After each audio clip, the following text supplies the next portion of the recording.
How to turn on caps indicator in your Windows 10, 11 or PC. So for that, you have to watch this video till the end and dive into the process. First of all, navigate to your start bar.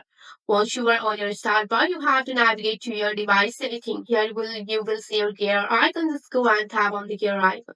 After that, here you will find the ease of access. Just go for your ease of access option.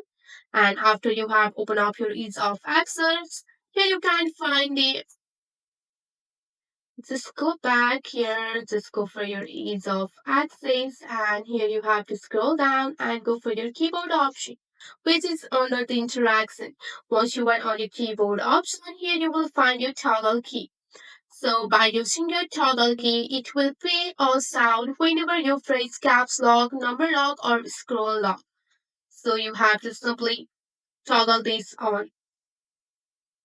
After toggling this on, you have to just go and open up your caps key here. So here you will see the beep sound. Here you will hear the beep sound like this. So that's it for today. If you like this video, please hit that like button and subscribe for more.